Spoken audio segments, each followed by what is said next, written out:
What's going down, guys? I'm Aaron from PhoneDog.com, and I'm here in my temporary setup, little temporary office here in the background, but the videos, they don't stop. And I'm here with a dogfight, an epic dogfight between 4G versus 4G, Android versus Android. Pretty awesome versus pretty awesome, but one has to win. Here it is, the Samsung Droid Charge and the T-Mobile G2X, both awesome devices on their respective carriers. Verizon over here, T-Mobile over here. 1 gigahertz processor over here, 4-inch Super AMOLED, 4.3-inch Super AMOLED display, 8 megapixel camera, front-facing camera, and it's one of 2 devices on Verizon to support LTE. This one, on the other hand, T-Mobile G2X, been out for a couple of weeks now. 1 gigahertz dual-core processor, 8 megapixel camera on the back, front-facing camera, 4-inch display, and all around awesome as well. Which one's the best? You know, vanilla Android, TouchWiz-based Android, Verizon 4G, T-Mobile 4G? We're going to find out all that and more in the dogfight. First, special thanks to our friends at Best Buy. They're hooking us up with a couple of these and phones like this so we can give them away to you and you can win them in our One Paw Bandit game. So when you go into Best Buy Mobile, you walk out working. They'll help you set up your email, the web, everything you need to get going. But enough of that. Let's get into it. Dogfight. Which one of these is going to win? So let's jump back into some of the programs here and take a look. I always like to do this in some of the Android videos, and one thing that was on my mind, I don't know if you'll notice it when we're scrolling through basic stuff like this, and you'll see it in the quadrant standard scores, but there is a little bit of a lag. It's not noticeable per se when you're doing basic stuff, but I've seen it a couple of times on the Droid Charge. There's a little bit of a lag when you're going through stuff as opposed to this. I mean, this is the most buttery smooth Android device I've ever used in my entire life. Now, I just got the Galaxy S2 in today, so that may change. But I mean, just no lag whatsoever, incredibly fast. Market loads up, bam, you know, it's network dependent right here, but bam, it kicked right into place with no lag whatsoever. I mean, everything just pops up incredibly fast with no issue. So you could see bam, bam, bam. So very fast there as opposed to this. It does take a few seconds for things to start up, or a few milliseconds longer. Now, does that matter to you? Maybe, maybe not. If you're an Android diehard, yeah, it's going to matter. If you're somebody that's just looking for a smartphone, maybe not. But the speed-wise, you know, there's a noticeable speed difference when comparing these side by side. But here's the Android market. You can see some improvements that have been made to this. Let me turn it in landscape mode so you can see it as well. And where this phone really shines, that green in that background is just so incredibly green thanks to the Super AMOLED Plus display. But anyway, Android market, you can see apps, games, Verizon. You have your popular apps carousel up here. Go to Flight Track, for example. Go to description. You can see, click on more there, some quotes. You can see the screenshots, sharing, reviews, related, developer info, market content, and more. And then when I go to buy it, I click on it, and I have to accept the permissions, full internet access. So not a dramatic difference from previous versions of the Android market, but it's nice to see that improvement. It looks better. It's competing with, you know, established stores like the App Store. Obviously, this is the second most established after the App Store, but competing with that, a constant competition, and they've really done a good job with the improvements. Another thing about this, automatic app updating, something that iOS does not have, and it's still very frustrating. So I can go to my apps, for example, that I have pre-installed on there, that I've already installed on this device. Excuse me. And you can see once it loads up, if it does load up, you know, there'll be an option, a checkbox, or a little checkbox where I can check automatic app updating. And it's much better as opposed to, you know, going in like you have to do with iOS. We have to physically update each app every single time and put in your password. It's just this kind of mundane process.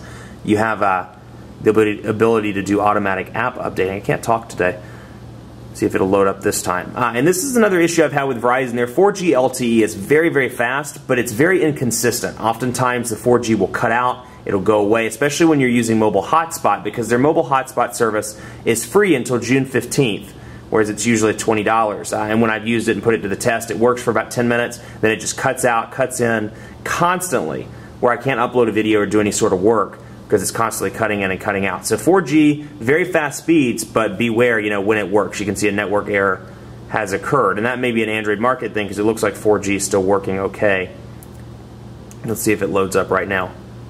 I don't know which side it is. It looks like it might be Verizon's side, but the 4G icon's still up there, but this is exactly what I've been having with Verizon's LTE, constant issues. Very, very fast when it works, but get the idea. Android market, significant improvements there. And I'll switch over to this one to take a look at Gmail, and I'm going to go over here, so go back into my test email account here, Old Man McTweety at Gmail, and you can see some minor changes to that. And I won't spend a lot of time on this because we cover it in quite a few of the videos. But you can see the header stays at the top, so if I'm going down through an email, I can easily reply, forward, reply all, and I have my archive delete buttons down at the bottom. Now obviously these are, you know, stock Android over here, TouchWiz over here. A little bit of a difference when it comes to the phone menu. So we can go into the phone menu over here and you can see the button differences as opposed to what vanilla Android looks like. That's the difference. And you can see at the bottom over here on the vanilla, on the G2X, you have the voicemail button, the call button, and then the back button and some basic island keys. Then over here, a little bit more colorful, kind of goes along with that orange slash espresso, orange slash espresso theme. I can't talk.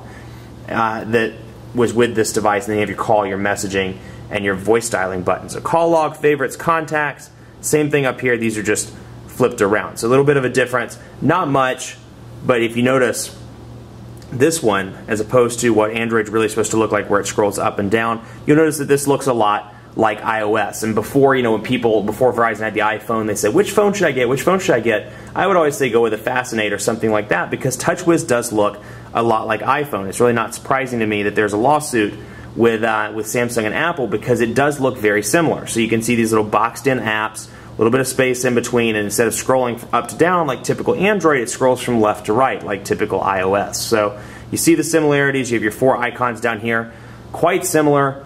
And you know, for somebody that doesn't want an iPhone, somebody that wants that 4G connectivity but wants something that's relatively easy to use, this is your one. Both have 8 megapixel cameras. The Droid Charge is capable of shooting in 720p. This is capable of shooting in 1080p. So on the camera front, I have to give it to the G2X just for the fact that it's more capable as opposed to the Droid Charge. So 1080p, 720p, obviously more capable. That said, I think the image quality is very comparable when you're taking still pictures between the two devices. I think both are very good in that department. We'll bring in the Galaxy S2 just to do a quick picture test here. And let's see if we can get the autofocus to work on this one. And you can see autofocus, you know, a little bit washed out, relatively decent. For an 8 megapixel camera on a phone, it's okay. And, you know, image quality, even when it's close, is pretty good. Now let's do this one as well. It's still quality is very, very good on Samsung devices, notoriously good. If you think back to the Galaxy S devices from last year, let's see. Bring that in. Bring it in. It doesn't seem to want to focus. Both of these are having issues. Let's see. It's not focused. Let's get it focused in here.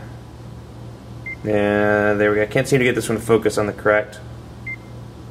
Let's get it zoomed out a little bit.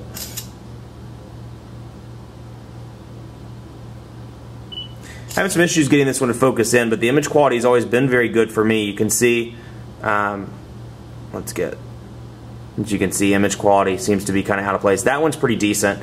But outside, absolutely fantastic. Colors are rich. They look good on both of these devices. But I have to give the edge in the camera department to the G2X. Let's take a look at Quadrant Standard and then do a speed test, and then we'll be out of here. Quadrant Standard, very, very fast in the G2X. I don't want to spoil it for you too much, but very fast. And we'll talk about call quality as well. I've been pretty pleased with both of these devices. You know, I've worked with, I actually have been traveling pretty extensively lately, and I've taken both of these to Orlando, San Francisco, New York, and I've been in the Charlotte metro area, and both have been very, very good. I haven't had any call quality issues. I've heard some scattered reports of the G2X having some call quality issues, but I haven't had anything to report on my end. It's been fantastic. I took it to a dead spot in North Charlotte, and it was able to hold the call while it was pretty, you know, kind of choppy. I couldn't hear what the person was saying. It didn't drop it.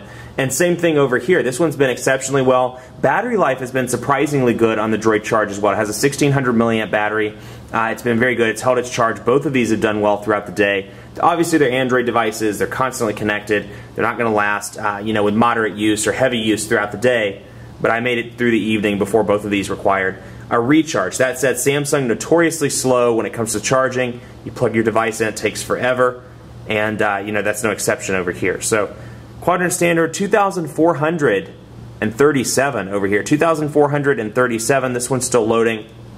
Like I said, I had those 4G issues where it keeps cutting in and out, but overall call quality has been fantastic, and battery life's been pretty decent on both of these devices. Pretty surprised at this one, given that it had a dual-core processor, that it made it through the day with that 1500 milliamp battery. 974 over here. 974 in comparison to 2,437. Now, I always take it with a grain of salt because, you know, these tests don't really take into account day-to-day use. Both of these have been fine in day-to-day, but there is a noticeable speed difference, especially if you get a chance. Play with both of these, because there is a noticeable speed difference between the Droid Charge and the G2X. Speed test time, let's see.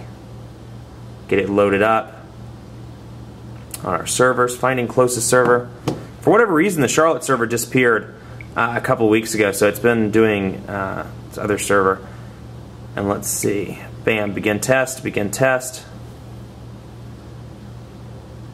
And let's let the magic happen. Now, I'm sure Verizon's LT is probably going to zoom ahead here.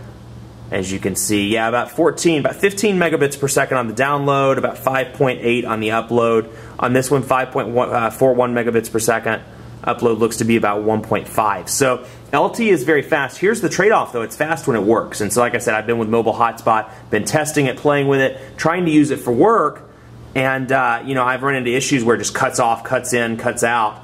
And it's constant issues. So do you want faster that maybe has some connectivity issues because of growing pains? Or do you want something that's still very fast, it's slower obviously, but more reliable? I've used this and tethered it and been very pleased with how consistent it is. So it's up to you, obviously faster, more consistent. So that's the dogfight. You know, one winner has to be declared, and I'm giving it, you know, and it's always by a narrow edge, or so it seems with these smartphones. Narrow edge on this one goes to the G2X. The G2X is the winner of this dogfight. It's a much faster device. A clean vanilla build makes it incredibly fast, easy, relatively easy to use, speedy, and I've been very pleased with the 4G speeds, been very pleased with how it performs. Quadrant standard looks great, and it's very consistent. 1080p video recording is a nice plus as well. That said, the Droid Charge is an awesome device, and if you watch my dogfight with the Thunderbolt, it was #1 against the Thunderbolt. So it's definitely a good device. But I think in this comparison, the G2X is the clear winner. Much more coverage to come on PhoneDog.com with the Droid Charge and the G2X